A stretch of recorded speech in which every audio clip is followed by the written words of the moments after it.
You're listening to PetLifeRadio.com.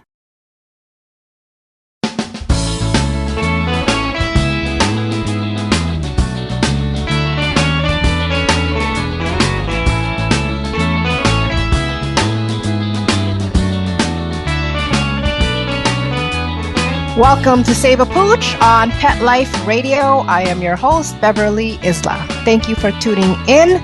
This week, we will discuss how to foster dogs. If anyone can just do it, what are some of the challenges, and most importantly, how we can help get a successful adoption for that foster dog. With more rescue organizations popping up by demand, more fosters will be needed. Actually, a lot more are needed now. So in a short while, our guest Pat Miller, a renowned best-selling author and founder of Peaceable Paws, will share some of her insights on how to foster a dog. In fact, that's the name of one of her books. And Pat Miller was also named one of 45 people who changed the dog world by Dog Fancy magazine just this month. But before she comes on, I want to share some of the ways to set your foster dog up for success. And I can vouch from my experience that it helped me find the forever homes of my last 2 foster dogs. So when we get back from these messages, I'll spill my beans on what you can do as a foster. Sit. Stay. We'll be right back after a short pause. Well, 4 to be exact. Listen, cat people, it's just litter. Until you realize those big boxes mean big smells, big messes, and big money. Switch to World's Best Cat Litter, the only litter with concentrated power. It guarantees less smells, less work, all with less litter. Try the small bag that lasts one cat 30 days and you'll realize it's just litter. Unless it's World's Best Cat Litter. Find it at Target, Walmart, and at your local grocery and pet stores. Hi, Jill. I see you and Bella are enjoying this lovely day as well. It's a perfect day for a walk. Isn't that right, Bella? And what a colorful ID tag you have, Bella. It certainly puts my Rusty's boring engraved tag to shame. Isn't it great? It's a dog tag art tag. Dog tag art? Yeah, dog tag art makes the world's coolest pet ID tags. Pick from hundreds of cute designs or upload your photos or artwork to create a unique tag of your own. They even give you 4 lines of text on the back of the tag for important contact information. I love it! But do they hold up? We have to replace Rusty's metal tags so often because the information wears away. Dog tag art tags are some of the highest quality pet tags out there. They're made with super durable stainless steel. Your information is always legible and the tags are guaranteed for life. Well, I'm sold. Where can I get my dog tag art tag for Rusty? DogTagArt.com. Shopping there is so easy and fun. You're sure to find one that matches Rusty's personality perfectly. Sounds great! We can't wait to get online and get a tag of our own. DogTagArt.com. We keep best friends together. Use the coupon code RADIO for a 25% discount off any tag. Let's talk pets on PetLifeRadio.com.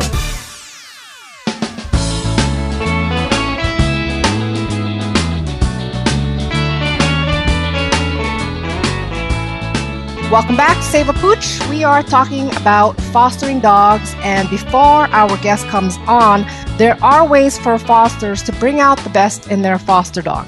So first thing, if you are thinking about being a foster, it's an awesome experience, especially if you sincerely want to work with dogs but can't have a permanent dog of your own for whatever reason. But please know that fostering is more than just wanting a dog to cuddle with. Sure, they can give you that, but as the front line of helping a dog rehabilitate, there's a bit more work involved. Like rescue organizations, they don't require you to put in that extra work, but let's face it, most fosters aren't vets, we're not practitioners, we're not trainers. So we have to do due diligence with what we can. And love is a great foundation. Some trainers will argue with that, but it has to be in addition to understanding your foster dog's triggers and helping them with certain obstacles. So training is not the end-all, be-all. There's still the emotional aspect of that dog to address that conventional training may not be able to reach. Animal communicators can tell you all about it. There are things outside of the box that is worth considering. So I'm all about weighing all the options instead of being told this is the only option. And drugs, to me, are not the only option. Euthanasia as the first solution to aggression is not the only option. So whether it be looking at a human or a dog, a holistic approach is, to me, best to suit that particular person or dog. So one size doesn't fit all. Human or dog, we all don't have the same fears. We don't have the same factors or triggers. Personally, when I foster, I observe their behavior, their patterns, their likes, their dislikes, and based on that, I take the time to research professionals who can give me some tips. So I look for certain foods. I don't necessarily feed them with the bag the rescue gives. If it's low-quality food, I won't really use it. So food can greatly improve their state of mind. If you're going to put junk or chemicals in them, their health can only go so far, and same with us. I also look for natural supplements and remedies at health food stores. Trust me, this alone can help with the transition. I have a few favorites, but that's for another time. So all in all, it's an extra effort that is not paid, so it can be a hit in the pocket, that's for sure. But at the end of the day, if the foster dog can get a head start with me, typically the person that adopts them will continue what you started. So to me, that's a small legacy worth considering. So let's get back to fostering. Here are 7 things to consider before you fill in that foster volunteer form. 1, research a responsible rescue organization in your area. They are not all created equal, and it's hard to spot the good ones from the shady ones. So no offense to anyone running a rescue, but it is what it is. There are no governing bodies in this area, so you have to do due diligence, ask them a lot of questions, research reviews. If you can try to connect with their fosters to get feedback, that would be awesome. I won't get into what are some of the things that can go wrong because I'm not here to negate rescue organizations. I am in support of them. Just get in touch with the ones that will support you as a foster volunteer. If they have a stringent procedure in accepting fosters, that's a good sign. 2, prepare your living environment so it can be a positive experience for your foster dog. The last thing they need is to be rescued from a not-so-good place to go into another not-so-good place. So, for example, don't have rowdy children around a lot. Many foster dogs find it stressful. So you can have them stay in an area where there's natural light, maybe put some lavender essential oil drops on their bed. That helps with relaxation. 3, have all the necessary accessories, obviously. But mind you, the rescue organization usually provides leashes, the basic food items, sometimes even clothing. I find I always buy harnesses when I foster because I find it easier to walk them. And I also buy specific foods that are on the healthier side to start boosting their nutrition intake. 4, research dog professionals, as I mentioned, in your area that would be willing to help you. I mean, it's not a requirement, but I just like to take that extra step. For example, I found a daycare that didn't charge me to bring my foster there so I can see if his socialization skills with other dogs can be improved. I also reached out to a groomer who helped me out because she had experience in aggressive dogs. And my last foster dog, no regular groomer would take him in because he was that much of a biter. So you won't know until you ask. So having help from a holistic vet, that would be ideal because they have tools in their toolbox that can tremendously help with trauma and stress. A good directory to go to is www.civtedu.org. They have a slew of holistic vets on that website. 5, engage them in training exercises. I mean, if you get one that's already trained, that's a bonus. But getting professional training can be costly, so try to pick up some books in the library. But be careful on the techniques that you use because those foster dogs that have been abused, they don't fully trust you to be their dominant leader. But I actually prefer positive reinforcement. But again, do your research. 6, don't rely on the rescue organizations to do all the marketing. So you want to post pictures, write about your foster dog and share on social media. Go to the dog park and let people know this dog is looking to be adopted. So you can make a simple flyer, go to your local vet and see if they're willing to display that flyer. That's how I found the last 2 foster dogs' homes. And 7, lastly, prepare to give them a lot of love. I know there are trainers out there that think love is not how you rehabilitate or train a dog, but come on, dogs give us unconditional love. How can we not return it? I mean, they may not be the best behaved when you first get them, but be patient with them. They can turn around fairly quickly. So that's about it. I mean, now that I've made it seem like fostering dogs is a full-time job, don't be swayed by it because if it comes naturally to you, you're going to be doing it for the right reasons anyway. So let's turn to Pat Miller and get her advice. Thank you for being a guest today, Pat. Oh, thank you for having me. Now, you're an expert in animal behavior and training. I was reading some of your stuff, and can you tell me more about the color coding system and how it helps shelters? I've never heard of that term. Sure. When I was Director of Operations at the Marin Humane Society, I collaborated with Trish King, who is now also a well-known person in the dog training field. Mm-hmm. We had our volunteers coming to us telling us they were concerned because they didn't know enough about the dogs in the kennels that they were expected to walk, and they sometimes found themselves overmatched. So we started a system where we color-coded the dogs, green for the easy dogs, blue for the moderately difficult dogs, and yellow for the very difficult to handle dogs. And then we coded the volunteers on the same scale. Green volunteers only walked green dogs. Blue volunteers could walk blue and yellow dogs, or blue and green dogs, and yellow volunteers could walk any of the dogs. Oh, so the volunteers are assessed on what their skills are and what they're capable of. Their skills and their physical abilities. So there might be somebody who has some, physical challenges of some kind that might not be able to handle a dog who pulls really hard. It didn't necessarily mean there were huge behavioral issues like aggression or anything, but just, more challenging to handle. Okay. And what did you find? Like, what kind of results were there from doing this kind of matching? Well, what we found was, not only were the volunteers happier about the jobs they were doing, but our dogs tended to improve in their behavior instead of deteriorating in the behavior because they were being handled by people who were able to reinforce desirable behaviors and avoid reinforcing undesirable ones. Okay, well, that sounds interesting. Which area did you guys focus more on with this system? Which rescues? Oh, okay. So we started this at the Marin Humane Society. Other shelters around the country have picked up on it. After Marin, I moved to Santa Cruz and was on the board of the Santa Cruz SPCA, and we started it there. So I've seen it implemented in a number of different shelters around the country. Okay, great. I'm hoping other rescue organizations and shelters will be able to pick that up. Where can they find out more about it? They could email me at info@peaceablepaws.com, and I bet they could contact the Marin Humane Society also. They're probably still doing it there. That's the Marin Humane Society in Novato, California. Oh, great. Thank you for letting us know. Now, your training methods, you are very, very unique in your training methods, and I'm interested to know what is it about your methods that you find work so successfully with dog-tudes? Dog-tudes is my turn with dogs with attitude. Yeah. First of all, I'm delighted that my methods are less unique than they once were. Really? There's been a significant shift in the dog training world toward a more positive reinforcement-based approach, or what some of us call force-free training.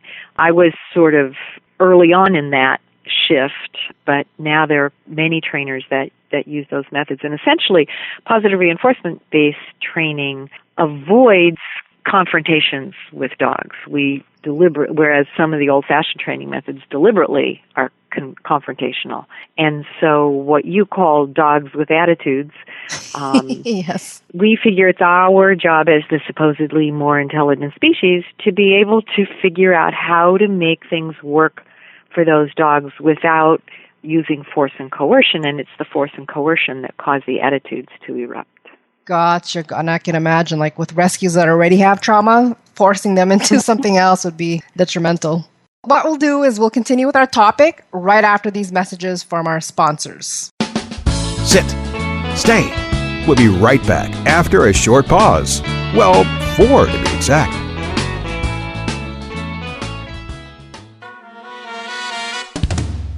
Amazing Pet Expos is coming to a city near you.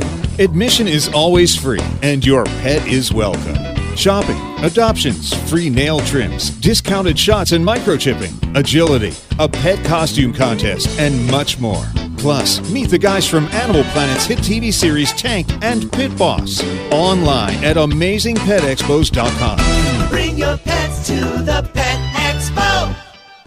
Active for Pets is a new wellness platform and app that helps pet parents save time and money on their vet bills. Stop paying for unnecessary vet treatments. Consult with the vet online. Get unlimited access to your pet's entire health history from any computer or smartphone with the Active for Pets app. Vaccinations, medications, test results, and more. Active for Pets gives you access to a team of expert vets for non-emergency care. Make an appointment before, during, or after office hours. Skip the waiting room and get a secure online vet consult on your schedule. Taking care of your pets is as easy as it gets with Active 4 Pets.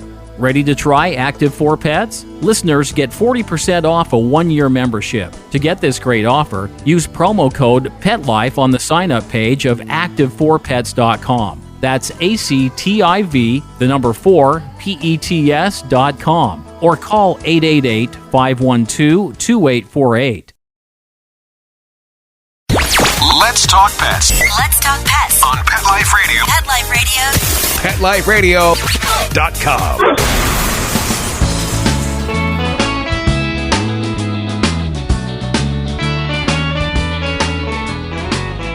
Welcome back to Save a Pooch. We are talking with Pat Miller about fostering dogs. So let's jump into your book, How to Foster a Dog. I actually read it as soon as someone told me about that it even existed. And I love that you provide practical approaches.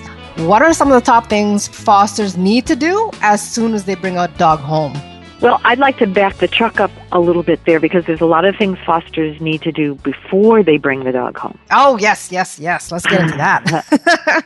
So for starters, if you're not already fostering, but you're thinking about getting into fostering, you want to be sure you research the shelters and rescue groups in your area to be sure you find one or more organizations that you're comfortable fostering for. Gotcha. Because it's not like Boy Scouts or Girl Scouts where everybody's under some, national organization that sets standards and practices. Every shelter is its own entity, and every rescue group is its own entity, and they all do things differently. Yes. And, I may feel some are better and some are worse. And generally different doesn't necessarily mean better or worse, but just different. So you want to be sure you're working with a group whose philosophies are congruent with your own and whose policies and procedures you're comfortable with. And how would they figure that out, though? They would just go on the website, or do you suggest them talking to the organizer? Good question. Yeah, they can go on the website and see what they can find there. Definitely need to talk to somebody within the organization, making sure. One of the things I would suggest to people is there should be a point person in the organization. There should be a person that is the either foster coordinator or has some title, and that's the person you talk to if you have questions or concerns or needs. Right. So that's one thing. Another thing to look for is simply, are the animals well cared for? Whether they're in the shelter environment before they go into fostering, whether they're, somewhere within the rescue organization. You want to be sure you're not enabling a hoarder. And unfortunately, but that's the issue I find is even though whatever's on the paperwork, some of them are just words on paper that's not true. So that one's a hard one to find out. Right. And the way you find that out is you tell them you'd like to visit, if it's not a shelter with a facility. If it's a shelter with a facility or a rescue group with a facility, you want to visit the facility. Right. And if the dogs are overcrowded, have injuries, don't look healthy, then there's a good chance you're looking at a hoarding situation. Now, they may have gotten some thin dogs that just came in from from being rescued somewhere, or a dog with injuries that's being treated because it just came from rescue somewhere. But overall, the animals that the organization is responsible for should be well cared for and healthy. Okay. Important tip. Okay, another thing to look for is some organizations will pay all the costs of the dog's care while you are fostering. So that includes food and vet care, and in some cases even consulting with a behavior professional. I have some rescue groups that work with me, and their fosters come with their foster parents for behavior consults. Some organizations will pay for all of that. Mm-hmm. Some pay for nothing. So you want to find out up front, how financially obligated you're going to be if you take on a foster. Ooh, yeah. I've had a horror story a few months ago with a foster from a rescue, and I thought that rescue was pretty credible, but when I was talking to the foster and she was telling me all the horror stories on she couldn't return it, so she was pretty much legally bound to that dog, and it was a mess. Yeah, that is an important part. And that they have insurance that covers you as a volunteer. Really? Yeah, wow. A legitimate nonprofit organization should insure their volunteers for any activities they do that are related to that organization. Did not note that one. Okay, so what else? So that's all before you even think about bringing home a dog. A couple of other really important pieces are that all of your family members are on board. They don't necessarily all have to commit to invest in the time and energy that you may be willing to invest in the foster, but they at least need to be supportive. Yes. Because it's no good for that foster to come to a home where there's stress and conflict over their presence. Oh, yes, a crowded home, yes. And then the other thing to think about is your other non-human family members. If you have a dog at home who doesn't get along well with other dogs, then you need to look at volunteering for that organization in some way other than bringing foster dogs into your home. Gotcha. I have from time to time had clients who are fostering and who are having issues between their dog and the fosters. And often one of the first things I say to them is you need to stop fostering because it's not fair to your home dog to keep putting them under the stress of a parade of strange dogs coming and going. If they're not a dog that doesn't welcome other dogs with, open paws. Also, if you have other small companion animals at home, cats, guinea pigs, birds, you need to select carefully when you bring home a foster dog so you don't end up with one that has a lot of predatory behavior that risks the safety of your other animal companions. You don't want to have any missing birds. Exactly. So assuming you've got past all that and now you're bringing your foster dog home, just as if you were adopting a new dog, you want to sort of dog-proof your home. You want to set this foster dog up to succeed. So you don't want him to have a lot of opportunities to do behaviors that are going to get him in trouble because then he's likely to repeat those behaviors in his new home. So what is dog proofing? Okay, baby gates. Okay. Yeah, baby gates, exercise pens, crates, leashes. We just actually adopted a new dog a couple of days ago, and he was attached to me the first day and wore a house line or a drag line, which is just a leash attached to his collar the second day so that we could corral him easily if we needed to. And today is day 4, and he's no longer wearing his house line. So those kinds of things, the same things you would do if you brought a new dog home. Don't leave, the Easter ham out on the counter for him to learn that counter surfing is a fun thing to do. Things like that. Okay. Now, what do you suggest when people bring home a dog and they didn't really realize that it's an aggressive dog? Well, first of all, they need to contact the organization that they're fostering for. Mm-hmm. And I am a big proponent of organizations, rescue and shelters, doing some form of legitimate behavior assessment before they either place a dog up for adoption or place it in a foster home so that they can identify some of those kinds of behaviors in advance. And then depending on, when we say aggression, that's just such a huge category. There are some behaviors that we define as aggression that are actually normal, natural behaviors for dogs. And if you are able to, if your household is such that you can manage that behavior, then it's not necessarily a huge red flag. Right. So, when we say aggression, one that's common is guarding resources. Yes. And for a while, shelters were really sensitive about dogs guarding resources, and that was almost a death sentence in many shelters if a dog showed resource guarding behavior in an assessment. And we have since come to understand and hopefully help shelters understand that resource guarding is a natural, normal behavior. It's a good survival skill. Yeah, it's a good survival skill. So some of the things that we might have in the past done to kind of provoke dogs into resource guarding, we look at now and go, well, how unfair is that? Of course he wants to keep his bone. So unless you have small children in the home and the dog is really a fierce resource guarder, it's really a pretty manageable behavior. It gets harder with small children because it's harder to make sure they're not doing things that will trigger a guarding response from the dog. But that's one example. Other examples, some dogs, for example, don't like being physically coerced. So you may hear, I tried to move him off the sofa and he growled and snapped at me. Ooh, I get a lot of those ones. Yeah, and I say, don't move him off the sofa. Don't physically try to push him off the sofa. Invite him off the sofa by tossing a treat on the floor.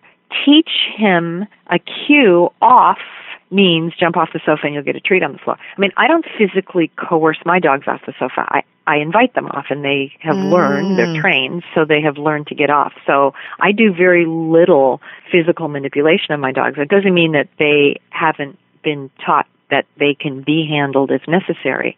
But just things, we tend to be rude a lot with our dogs. And if we back off and stop being rude, they're less likely to respond with aggression. The alpha dog model, that's something you would probably wouldn't enforce in your training. No. Not only does that set a dog up to fail, but it's scientifically unsound. Dogs don't have alphas. They don't have a rigid hierarchy. That's all just garbage. So the whole dominance thing in dogs has been proven to be patently false and very destructive to human-dog relationships. Okay, good to know. Okay, so now that the foster, I'm just going to walk them through this. The foster has done their preliminary research. They're bringing the dog home. They got everything set up. What are the top tips that you can give for fosters for the adoptions to come fairly quickly and fairly smoothly? Well, again, setting the dog up to be reinforced for desirable behaviors and preventing them from being reinforced for undesirable behaviors. So you don't know when you bring a foster dog home if he's house trained. So you don't turn him loose in the house and then discover after you find, puddles on the floor that, we should have been more careful about making sure he went outside first thing. So assuming that they're not trained, assuming that they're not house trained, and acting accordingly. Identifying behaviors. I suggest that foster parents keep a journal just of their daily interactions with their dogs. If they discover, for example, perhaps they don't have children of their own, but their neighbors do, and they realize when they're walking the foster dog that he's shying away from children. Good information. This probably means he needs to get adopted to a home that doesn't have small children or doesn't regularly have small children visit. So the more things like that the foster parent can identify, the better the match will be when they start looking for an adoptive home. That's actually a really good tip. Yes, keeping a journal. Yeah, okay. Mm-hmm. Okay. We have foster parents who bring their dogs to our training classes. So if you as a foster can invest some time in training, either through a class or even training on your own, if you do nothing more than teach him to sit and lie down when you ask him to, that can help immensely with finding a new home and keeping him in the new home if he already knows some things before he leaves your hands. Okay, that is good to know. Now, the book, How to Foster a Dog, where's the easiest place for people to purchase your book? They can get it from my website, which is peaceablepaws.com. Peaceable is PeaceablePaws.com. My publisher is dogwise.com. They have all of my books also. Okay, great. So it's on Amazon.com as well. Okay. And now your training programs, is that only done in person with you, or do you also have online options? I do not do online training. Okay, good to know.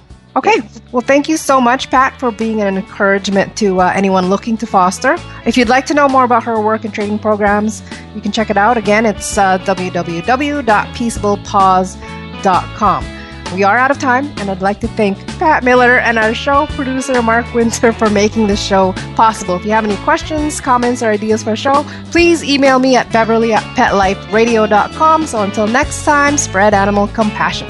Let's Talk Pets, every week on demand, only on PetLifeRadio.com.